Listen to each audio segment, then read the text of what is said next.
Halo teman-teman semua, hari ini aku mau bahas hal-hal apa aja yang harus dimiliki oleh Gen Z, seperti kita semua. Yang pertama adalah critical thinking.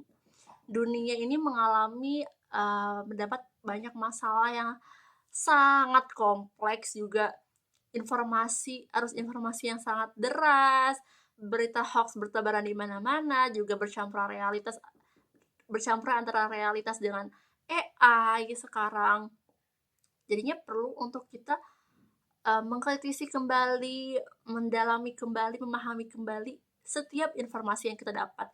Kita nggak bisa ketika kita baca sebuah informasi, kita dapat informasi, langsung kita itu terima, langsung kita anggap itu sebagai kebenaran.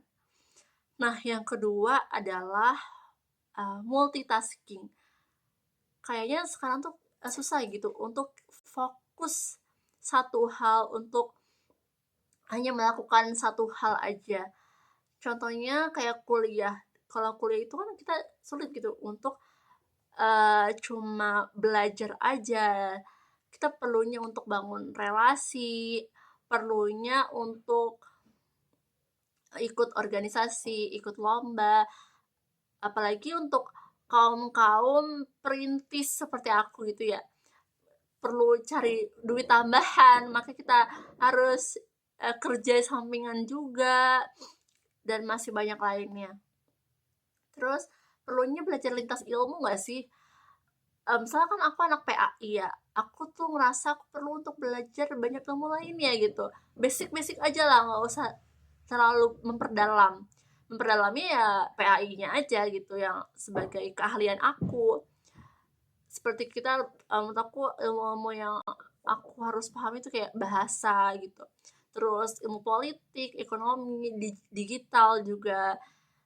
Dan terus yang ketiga adalah, oh ya, enggak, dan nantinya multitasking itu mengacu kepada time management dan juga skala prioritas.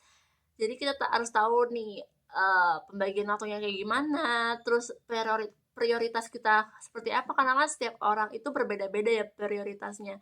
Mungkin ada yang prioritasnya adalah kuliah sampai lulus dulu, ya nggak apa-apa gitu.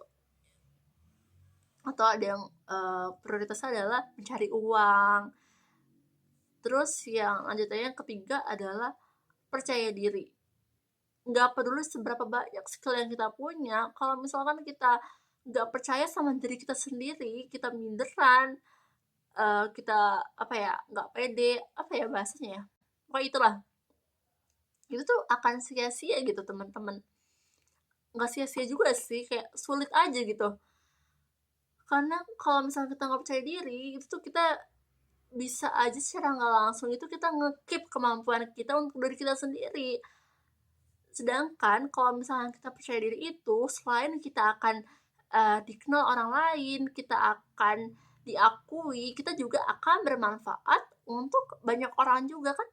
Agama kita juga, agama Islam itu kan menekankan untuk kita bermanfaat untuk orang lain kan. Maka dari itu, cobalah belajar untuk percaya diri, jangan berlindung di balik kata aku introvert. Karena beda loh teman-teman antara introvert sama pemalu gitu. Nah, itu aja menurut aku 3 hal yang harus dimiliki oleh Gen Z. Kalau menurut kamu gimana?